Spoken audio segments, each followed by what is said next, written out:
Do you have a hard time meditating?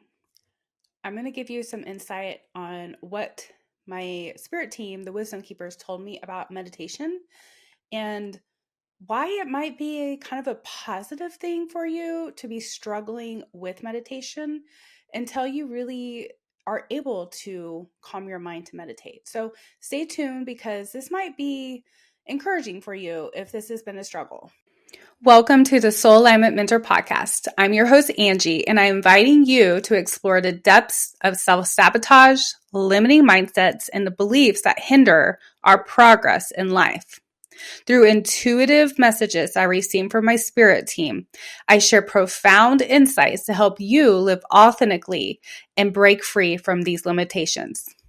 Join me now as we uncover all the keys to living your best life. Welcome back. My name is Angie, and I'm your Soul Alignment Mentor, bringing you intuitive messages from my spirit team to help you align with your most authentic and highest self. So, if you're anything like me, when you start trying to meditate, it is such a struggle to get the mind to quiet down.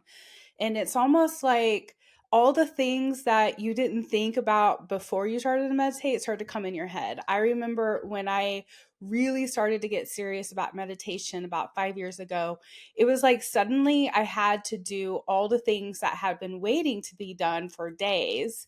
And then I just couldn't stop thinking about it. For example, at the time when I started meditating, my home had carpet in it. And I maybe didn't vacuum for a couple of days prior to that day that I tried to start to meditate. And as soon as I sat down, all I could think about was I need to vacuum, or the dishes need to be done, or the laundry needs to be done, or I really should be mowing my yard, or I really need to contact that person that I forgot to text back, or all these things start popping up in my head, or maybe the worries that I was having with maybe finances or my job or situations with other people. Like it just seemed like my mind just started going crazy. And so getting into this state of quietness in my mind was really a struggle. And it was a little discouraging at first, but then I started to learn different tools on how to quiet my mind and the importance of continuing to do the practice even when it feels like you're not able to do that. Back in 2000, and I would say about 2000 is when I really got serious. And the reason I got serious is because I had a whole bunch of events happen in my life during that year. Of course, we all did because of COVID. But in particular, I was kind of forced into a silent retreat, I guess you could say, where I didn't have a job for over 3 months. I didn't really have any friends I talked to. I was living alone. Everything kind of just came crashing down in my world. And I didn't know what to do other than to meditate. And so I kept turning to meditation every single day, even though it was hard, even though I didn't fully feel like I was making any progress. But eventually it started to click for me. It started to calm down in my mind. And then I was guided to get certified in meditation and mindfulness. And when I got the certification in meditation, one of the teachers said that our mind often doesn't stop struggling or slowing down until about the 10 to 12 minute mark of meditation. And after that 10 to 12 minute mark, it's almost like your ego begins to just kind of relax. And it starts to realize, hey, she's not going to give up, or he isn't going to give up. And we're safe. We don't have to figure out our entire life in this one moment. We don't have to do everything at the same time right now. And so it kind of just allows uh, you to take this quiet approach where you let go of the ego mind, and then your higher self is able to move in and kind of guide you through the meditation. But getting to that 10 to 12 minute mark is really difficult sometimes because it can take weeks, sometimes months, just to get your mind to the point of being able to meditate that long. So here are some ideas and clues that I used along my journey to start to work towards quieting my mind in meditation. One, and I encourage all my clients to do this, use headphones. Find a meditation app on your phone or even you use YouTube, whatever it is that you need to find, and find some frequency musics. Find some chakra healing, find some guided meditations, find meditations that kind of resonate with you and you look forward to doing.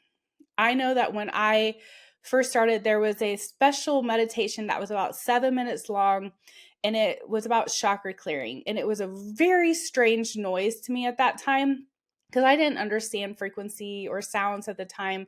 I since have been certified in sound healing, so I understand how sound works with our energetic system in our body.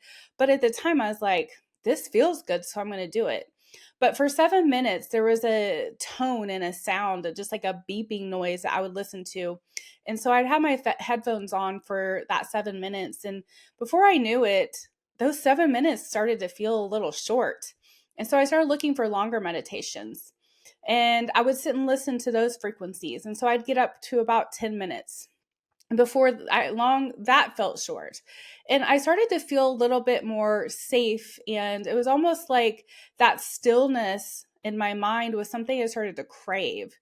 And so I just kept building up on that. And so training your brain, training your ego, training your mind to be quiet is just like anything else in your life. It's going to take time.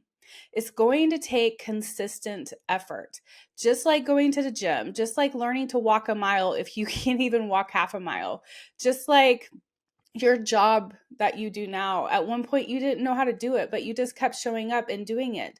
Oftentimes, we're more likely to do something if somebody else is telling us to do it than we are for ourselves. And so we have to be disciplined to want the results for ourselves and not necessarily be doing it for other people. But the other day I was meditating and I was asking my spirit team, is there another way I can help explain meditation to my clients? Is there anything that I can teach them that will help them to actually want to meditate and to get over this fear or the thought, I can't do this, or my mind won't settle down? And they shared some really amazing insight with me. I have this written down because when I channeled this message, I spoke it into, I have the notes app on my phone, and when I get a channel message for myself or for the collective that I'm not sharing at the moment to the collective, I will just speak it into my phone and then later read what I said. Well, this is what they said to me, and I think this might be encouraging for you. So let me get this and I will read this to you. So what they say to me is when you lean in and accept that the struggle is real, you can release it because it is no longer needed for the lesson it was there to teach you. So, what they're saying is, yes, this is a struggle. It is a struggle to quiet your mind. Accept it. Allow it to be the struggle. Instead of fighting against it or running away from it, just admit, hey, you know what? This is hard, but I'm going to keep showing up because the struggle is real. And the more real I allow it to be, the less it needs to be in my awareness to teach me.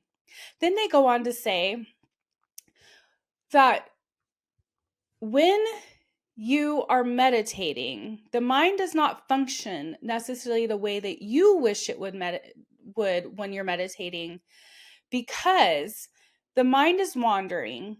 But when the mind is wandering, that is what is allowing you to expand your consciousness through the meditation. It is like the light and darkness working together. So, this is your ego mind and your spirit working together, allowing your conscious mind to expand and open. In reality, the struggle to quiet the mind is actually the benefit of the meditation. It allows energy to vibrate at higher frequencies, pushing out anything in your ego mind that needs to be seen, heard, or felt in order to be released from the conscious mind and energy body. This process raises your frequency and connects you to higher consciousness. So, as you can see, what the wisdom keepers are saying here is that that struggle that you're having in your mind is actually exposing the areas that need to be healed, that need to be released. The anxiety or the fears or the control, whatever that is that you're holding on into your ego mind, that struggle is actually revealing to you the shadows that need to be worked on. So it's not that it isn't working, it's just those things are hard because they are exposing parts of yourself that might not feel comfortable. So they go on to say, you see that the struggles you face, the things you think you are fighting against, the things you wish you could rid yourself of, are actually the contrast that causes you to grow. That is why when you lean in and begin to accept the struggle, allowing it to be seen, felt, and heard instead of avoiding it, it can finally be released. The lesson within the struggle, that dark energy, is no longer needed for the contrast in your growth. And then you will begin a new process once you release that of working on something else to release from your ego, mind, and body. This is a process of which human consciousness expands by allowing struggles to push you into the work you have taken on to evolve your awareness, raise your vibration, and heal. And in doing so, you release karmic cycles from humanity at this time that you're in. So, what they're saying is the one thing that we want to avoid is the one thing that we need to lean into. Because when we lean into it, that is what brings us healing. When we allow those uncomfortable feelings to surface and we sit with them and we acknowledge them, we start to work with them. And eventually that starts to release from our body and our energy. And that energy or that thought or that belief that you have popping up in your head is the thing that is causing you to grow. This is what shadow work is. And so if you start to feel upset during a meditation, you start to feel uncomfortable, take time and feel it, lean into it, let it surface, because that's the one thing that you're going to release. It's what's going to heal you. And as soon as you acknowledge it, as soon as you allow it to surface, as soon as you start working with it, then it releases. Because that struggle, that thing that you feel like is in control of you or you're not wanting in your life, is actually the one thing that is there to teach you. And when you allow yourself to learn the lesson that is trying to teach you, then that lesson goes away. And then we get a new one.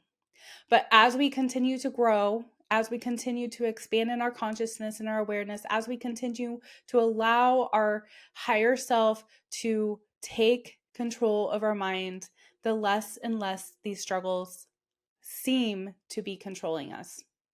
And that is how you start to quiet the mind during meditation. So if you are struggling with this, hang in there, keep showing up, do what you need to do, use headphones. Just set small goals, even if it's just a couple minutes at a time. When I started, it was only 2 minutes. Then I moved to 7 minutes. And I moved to 9 and 10 minutes. Then I purposely tried to do 12 minutes because of the training that I did. And then before I knew it, I was meditating for 30 minutes to an hour. And it was just blissful. And so don't try to overwhelm yourself all at once. Allow it to be what it is. Release the struggle and trust the process. If you would like additional help with this, there's a couple ways that you can work with me. One, if you just want to do a course on your own, I have Chakra Harmony. The link is in the bio down below, and it has the tools to start clearing out your chakras and your energy. Or come join my upcoming course, Raise Your Vibration. We start March 22nd, 2025. We're going to meet for 7 weeks, every other week, and we're going to do some deep shadow work. And we're going to start working on releasing some of these patterns and behaviors so we can shift in our consciousness and vibration. That link is also below. Or come join my membership where we meet a couple times a month as a group, and I channel for the group live. And I would love to have you for that as well. Until we meet again, I wish you the best day, night, evening, whatever time it is for you. I send you all the universal love. Namaste.